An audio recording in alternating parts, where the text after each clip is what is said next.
You are my son's parasite. So cheeky. Get a divorce and disappear. Susan spits out the words at me with a twisted smile. She has hated me from the beginning. She enjoys tormenting me and watching me suffer. Despite her cruelty, I have always tried to please her. After all, she is Joseph's mother and part of my family. Living together in the same house, it's too sad to hate each other. I have endured so far, but now I have reached my limit. If she wants me and Joseph to divorce, I will gladly comply. But the next day, I get a frantic call from Joseph, and Susan will end up regretting what she did for the rest of her life. My name is Margaret Smith. Since graduating from college, I have been working for a publishing company.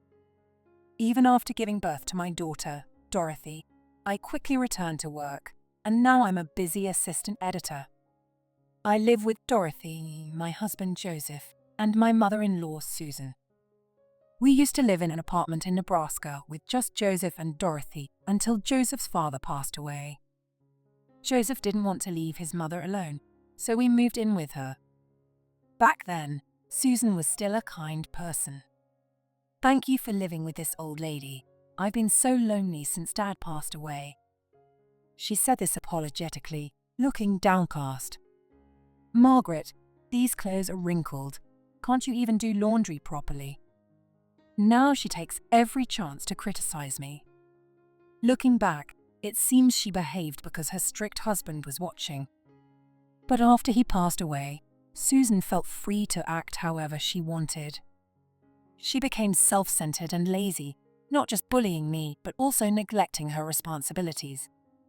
Susan's day starts with her lounging on the couch after breakfast. I'm a bit hungry, maybe I'll have a snack. It's not even 10 a.m., and she's already gobbling up sweets while lying on the couch. I handle all the housework, so she hardly moves. As I get ready and clean up breakfast, Susan orders me around. Margaret, make me some tea. Despite being busy, I comply. Here's your tea. I'm off to work. After finishing my morning chores, I head to work. Normally, someone would complain, but I've always been obedient to Susan. Mom, why do you let Grandma boss you around? One day, Dorothy asked, frowning. She had noticed Susan's bullying long ago and, now a teenager, sided with me. Sometimes she would even stand up to Susan for me. Dad's mom, living together, hating each other would be unbearable, right? So I thought I should just endure it. Mom, you're too nice, but I'll protect you. Thanks, Dorothy. Dorothy supports me, but Joseph doesn't. He always sides with his mom. If I show any defiance, Susan exaggerates and reports to Joseph. Margaret did something terrible to me. Joseph never doubts her and scolds me. I won't forgive you for treating my mom so badly. Never do it again. If you do anything to her again, you'll have to leave. Because Joseph is like this, one reason I comply with Susan is to avoid causing trouble. As a result, no one can stop Susan, and she spends her days getting fatter on the couch.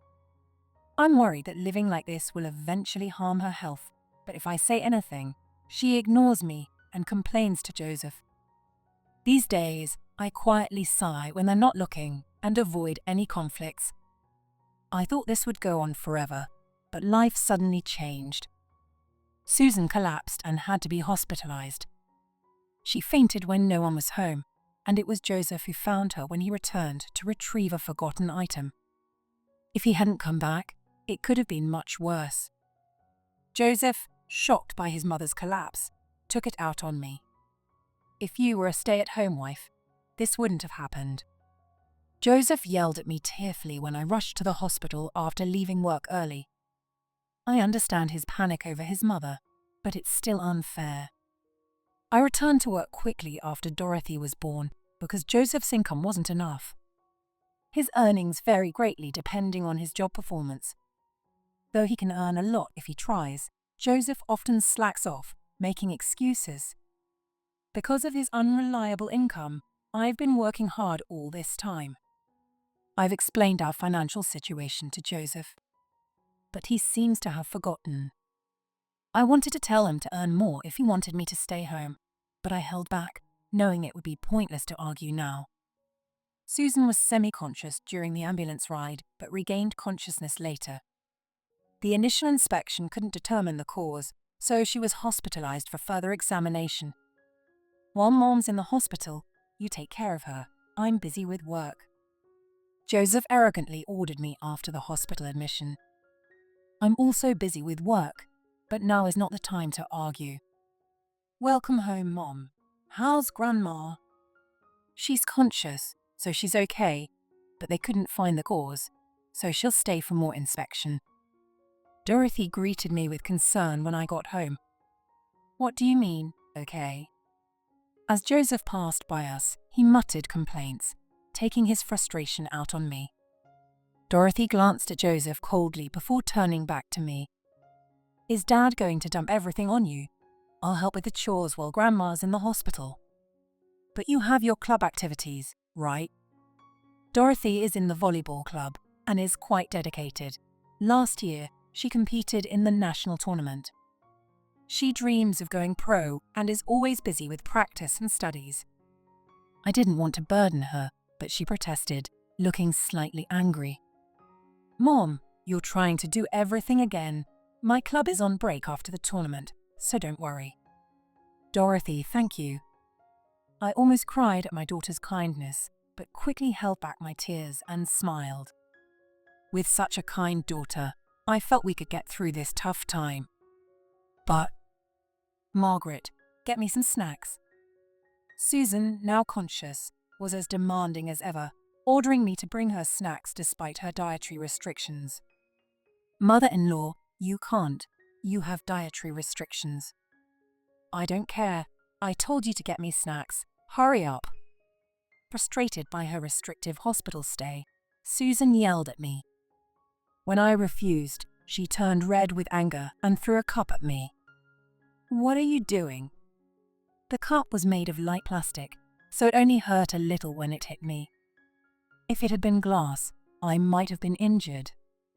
But even if it had been glass, Susan would have thrown it at me without hesitation. Sorry, I'm going home now. Hey, don't run away. As I couldn't bear it any longer and started to leave, I overheard the nurses talking at the nurses' station. Isn't it noisy again? Could it be Mrs. Smith?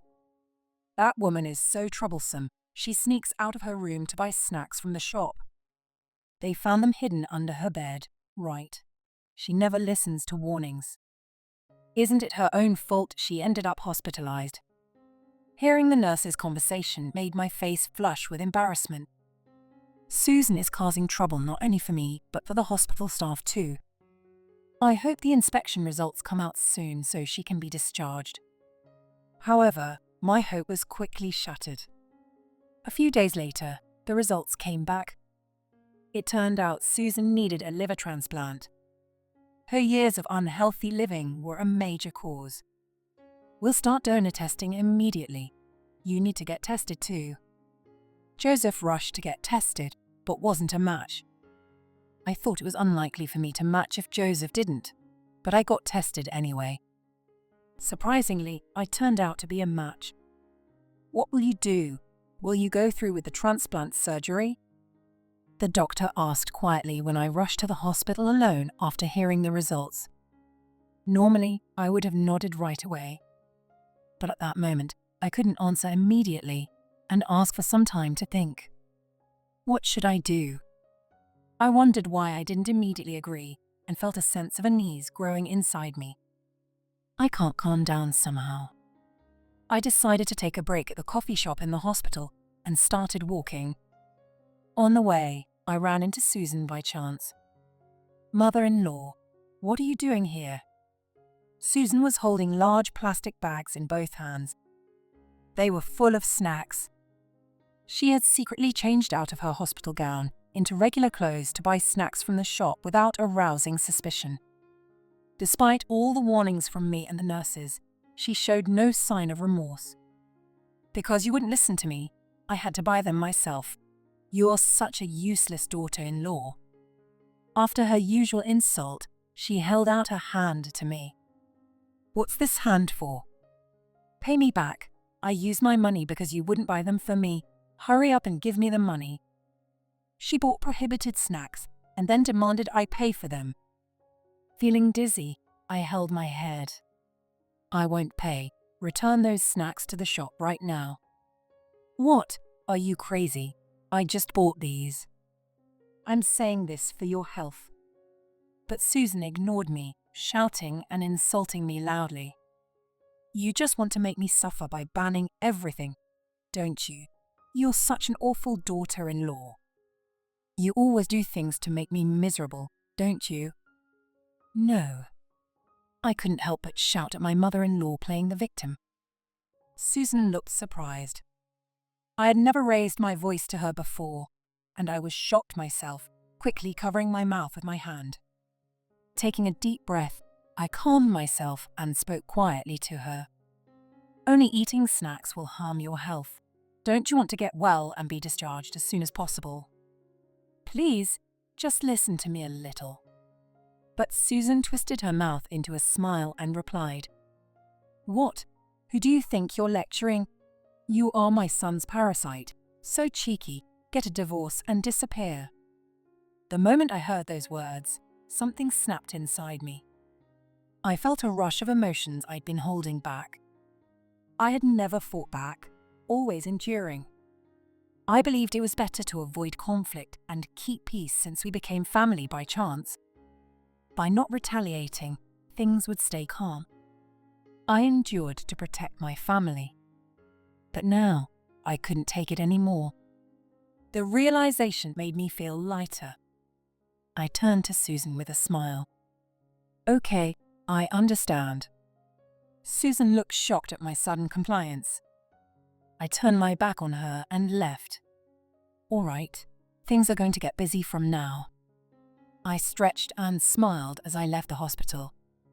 The next day, I wasn't at the house I used to live in, but somewhere else. I took the day off work for personal reasons. While busy with these matters, Joseph called me at night. "Hello. Where are you now?" Joseph's yelling made me pull the phone away from my ear. He had been staying overnight at the hospital with Susan a lot lately. He stayed over last night too, so he didn't realize I hadn't returned home until this late. "Why do you want to know where I am?" My unexpected response shocked Joseph. He was silent for a moment, then continued. "You're a match for Mom's donor, right? I saw the test results on the table. Get back here and prepare for the transplant." I remembered leaving the test results from the doctor on the table yesterday. But I didn't need that paper anymore. I slowly replied to Joseph. "No." "What?" Joseph's voice was bewildered. I dropped the big news on him. "Susan told me to get a divorce and disappear, so that's what I'm going to do. I'm divorcing you." "Divorce? What are you talking about?" Joseph's confident tone was now clearly flustered. "Yes, I left the house intending to divorce Joseph. After returning home from the hospital yesterday, I packed my things. Dorothy was still at school, so I planned to tell her everything when she got home. Dorothy, I'm really sorry. I'm thinking of divorcing your father and leaving this house, but you." I intended to respect Dorothy's wishes. If she wanted to stay, I would give custody to Joseph. But before I could finish, Dorothy nodded firmly and replied, "Okay, then I'll pack my things too." "What? Are you sure?" I had braced myself for some resistance about the divorce. Her unexpected acceptance made me realize how tense I had been, and I felt my body relax. Dorothy, unaware of my relief, continued nonchalantly. "Of course, I'm going with you. To be honest, I think you're the only real family I have." "Really? But your grandmother has always been kind to you." Susan disliked me, but she seemed to care for Dorothy. However, Dorothy frowned and replied, "Grandma tried to get me to side with her against you, even though I told her many times I support you. She kept at it, She also tried to make me buy things with my allowance. Living with her has been pretty stressful. I was surprised to learn this and disappointed in myself for not noticing. Dorothy had been suffering while I was blissfully ignorant. I'm sorry, Dorothy. Why are you apologizing? Come on, let's start packing. Even though Dad won't be home today, there's still a lot to pack for both of us. Will we finish today? I had the same concern, so I decided to call my family for help. My parents and my brother's family live in my hometown. My parents aren't mean like Susan, and I have a good relationship with my sister-in-law. She respects my parents as if they were her own, due to her strained relationship with her own parents. I explained everything to my family over the phone. So, I need help packing. I haven't decided on a new place yet. So I'm thinking of renting a storage unit and staying at a hotel tonight. Really, we can come to your place. That would be helpful. My sister-in-law suggested we stay with them until we find a new place. They said we could keep our belongings at their house until we found a place to live and stay as long as we needed. Gratefully, we accepted their offer, and with the help of my brother's family and my parents, we managed to pack everything up that day. We moved our stuff to my parents' house, and today I took off work to unpack. My brother's family doesn't have kids, and they adore Dorothy like their own daughter. My parents love Dorothy too, and have invited us to stay as long as we like. Dorothy, fond of my family, was cheerful and in a good mood all day yesterday. Thanks to my supportive family, the move went smoothly. Now, I just need to finalize the divorce with Joseph. So, I want a divorce. Joseph was shocked and speechless, listening to my explanation. After a pause, he snapped back to reality. A divorce? Are you kidding? Just come back and donate your liver to Mom? I wondered if he had even listened to me. Why should I return when I want a divorce? No, why should I? You're my wife. You have an obligation to help my mom. Are you going to abandon her while she's suffering? His way of berating me reminded me of Susan. With a sigh, I dropped another bombshell. About that, I already told the doctor yesterday that I won't donate my liver. What? After leaving Susan at the hospital, I went to see the doctor and declined the liver donation. Even if a transplant can't proceed without consent. Even from a daughter-in-law. What are you saying? You refused the transplant surgery. I could hear Joseph's voice trembling over the phone. I hesitated for just a moment to make this decision. My actions meant abandoning someone who could be saved. Joseph immediately started yelling at me. My mother's life is at stake. Do you understand what you've done? Yes, I understand. Then, before he could continue, I cut him off with a cold voice. It was your mother who rejected me. She called me a parasite and told me to get a divorce and disappear. So, I'm just following her wishes. Susan doesn't know she needs a liver transplant yet.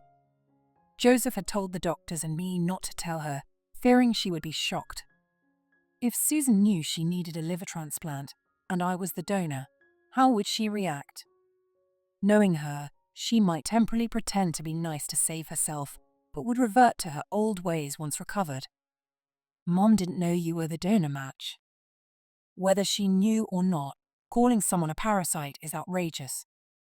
And after all the time she called me trash and treated me terribly, why should I help her? No kidding, I'm not that kind. Joseph was speechless. I had never spoken to him so harshly. It seemed my strong words caught him off guard. Besides, there's a risk for me in the transplant. Why should I take that risk for someone I despise? Your mother is in this situation because of her lifestyle. I warned her many times, but she ignored me and insulted me instead. Why should I sacrifice myself for her? My pent-up frustrations erupted, and I found myself shouting. I hadn't realized how much resentment I had built up. I continued to vent my anger at Joseph. You never defended me when your mother mistreated me. Dorothy was the only one who stood by me. You never helped me once. My only family is Dorothy. You and your mother are not my family. After a while, I heard Joseph sobbing on the other end of the line. Even if you're saying this now, if you were so unhappy, you should have complained to Mom. I did complain at first. Do you know what happened? Your mother lied to you, saying I mistreated her, and you believed her over me. Initially, I tried to resist Susan's bullying, but she manipulated Joseph to side with her, and he scolded me instead. Whenever Joseph reprimanded me, Susan would smirk at me. Remembering her smirk still makes me feel sick. Over time, I gave up, thinking it was futile to resist. I convinced myself that keeping peace in the family was more important. I'm done with that life. I want a divorce. I reiterated my desire for a divorce, but Joseph still resisted. I will never agree to a divorce. Fine, then I'll hire a lawyer. A lawyer, isn't that going too far? I sighed in exasperation. I have to go to such lengths because you won't agree, no matter the cost. I want a divorce. Finally, Joseph seemed to realize I was serious. I heard him gasp. After a moment of silence, he spoke in a trembling voice. I won't let you take Dorothy. You took her without permission. She's my daughter and Mom's beloved granddaughter. You're a kidnapper. I'll get custody. Dorothy chose to come with me, but I knew Joseph wouldn't believe that. As I pondered what to do, a hand suddenly reached from behind and grabbed my phone. Hello, Dad. It's Dorothy.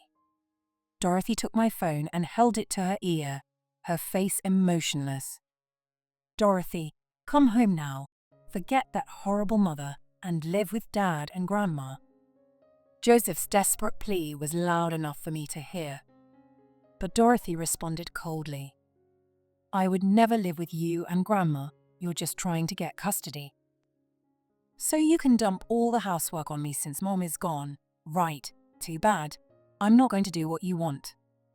No, I wouldn't make you do the housework. Dorothy sighed loudly, cutting off Joseph's words.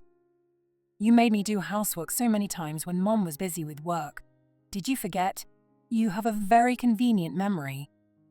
I was shocked to hear this, and felt a surge of anger toward Joseph and Susan, clenching my teeth tightly. I'm so happy Mom decided to get a divorce. Of course, I'm going to live with her. You and Grandma can enjoy each other's company. Wait, Dorothy. Joseph pleaded, but Dorothy handed the phone back to me, ignoring him. So, I'll be taking custody of Dorothy. No, please reconsider. If you leave, I'll be. I don't care what happens to you or your mother. We're done here. I ended the call while Joseph was still speaking. Although I refused to be Susan's donor, she luckily found another one, and the transplant was successful. However, Susan couldn't stop overeating, and her recovery didn't go well. Her behavior infuriated me, as it was incredibly disrespectful to the person who saved her life. Even if Susan didn't recover, I wouldn't feel any sympathy. Dorothy was also angry and frustrated when she heard about it.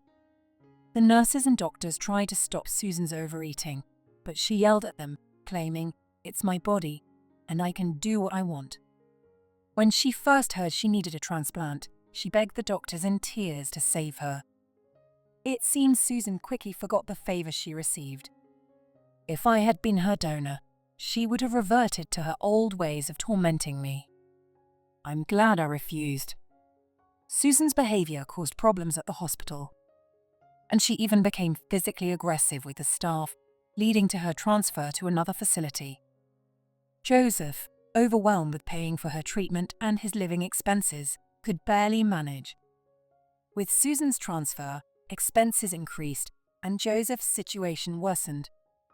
I used to support Susan's hospital stay, but since I left, Joseph had to take care of her. He struggled with this, as he had never been involved in raising Dorothy.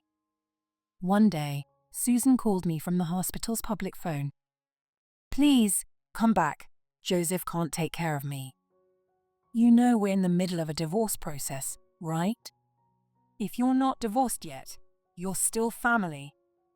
I was disgusted by her twisted logic and firmly rejected her notion of family. You tormented me, and now you want to call me family when it suits you. I will never consider you family. I ended the call. I've hired a lawyer for the divorce, so there's no need to contact them directly. I also changed my phone number, making my life more peaceful. Susan eventually got transferred, and Joseph's financial situation worsened. He sold our house, but it was old and far from the city centre, so he barely got any money for it. After that, my divorce from Joseph was finalised. He couldn't handle the divorce negotiations while dealing with everything else. Finally free, I'm now living happily with Dorothy, my parents, and my brother's family. We initially planned to stay temporarily, but they invited us to stay as long as we wanted. My parents' house is within Dorothy's school district, so our lives haven't changed much. It's also close to my workplace, making it a convenient location. Considering Dorothy's opinion, I'm thinking of making this our permanent home. I'm off. I'll be late because of practice. Okay, take care and do your best. I see Dorothy off with a smile every day, silently hoping this peaceful life continues for a long time.